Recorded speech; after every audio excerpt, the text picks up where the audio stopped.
Entrat ja de ple en el mes d'octubre, continuem aquí des de la cooperativa Sant Crispín a 12 mesos, 12 mossos. Avui ens acompanyarà en David Coca, del restaurant La Llagosta de Fornells, un restaurant especialitzat en fer feina amb productes de la mà, productes d'aquí de Menorca, i avui ens cuinarà un ceviche. És un plat típic de Perú, fet amb peix cru, bàsicament, una recepta que, tot i que pugui semblar una miqueta estranya, la farem emprant producte de Menorca, producte de la terra, producte de temporada, i que és realment molt i molt senzilla a l'hora de preparar. Així, doncs, a 12 mesos, 12 mossos, avui, amb en David Coca, preparem un ceviche.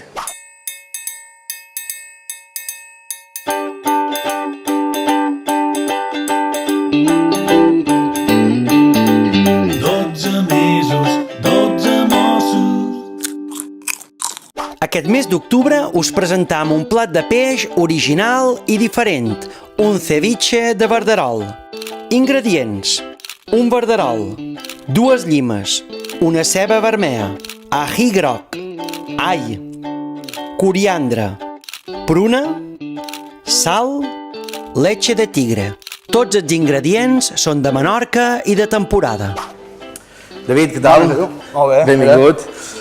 Com dèiem, avui un plat no típic exactament de la cuina menorquina, però sí que fet amb productes tots d'aquí de la casa i de temporada. I de temporada, verderol. Exacte, un peix blau que el podeu trobar ara a qualsevol mercat. I, David... Bueno, emprarem tot, sí, són productes de fora però estan cultivats aquí, que tant són l'ají, la lima, pot de ceba, all, coriandre, bueno, tot és d'aquí però amb una elaboració no típica d'aquí. Inclús prunes. Pruna d'aquí, també li ficarem. Ara m'explicaràs per què l'empram. Per fer ceviche, com començam? Per on partim? Bueno, podeu demanar al peixater que vol filetatge, que vol deixaria així, i després és molt simple, perquè ho farem, el tam un poc així contra nervi. És un plat que es menja un peix realment cru, del tot. Ficam un poc de gel, perquè sempre sigui fred, ja el tenim en el bol. Antigament sí que es menjava, el ficaven el matí a marinar i això el menjaven al migdia. Però la tendència ha fet que se'l mengin cada vegada més cru. Més cru. Sí, i és elaborat, macerat no res, ni 2 voltes aquí dins i fora. I ja està. Un plat que és gairebé patrimoni cultural a Perú, no? Sí, l'han promocionat molt i ja veurem el peix, que ja heu vist. I ara passarem a elaborar, que seria, ficam un poc de sal,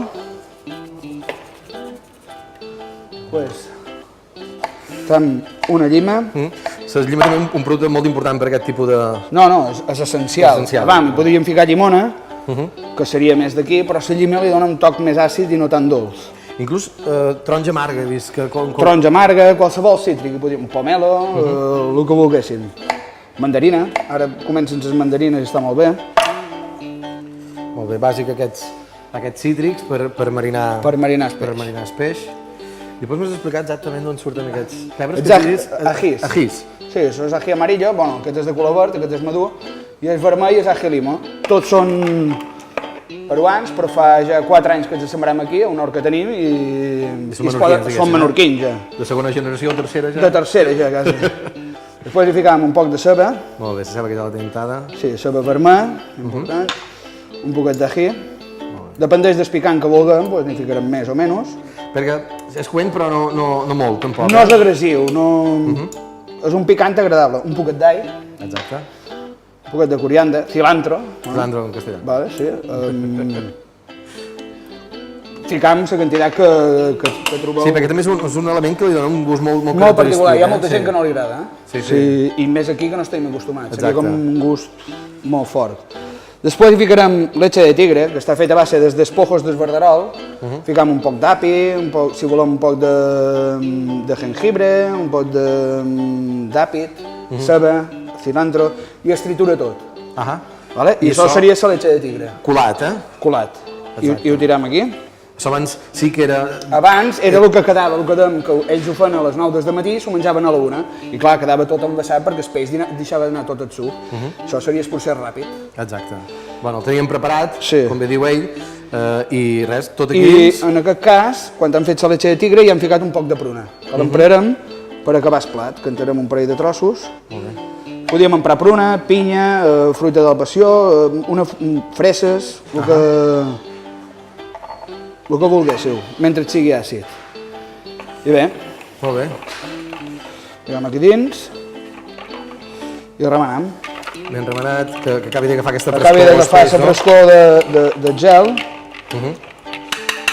I així podrà un punt més de sal, perquè això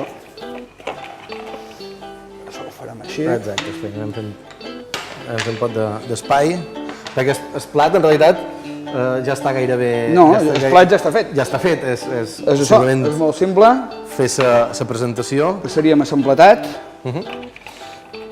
Això ho posarem aquí darrere. Posarem el gel.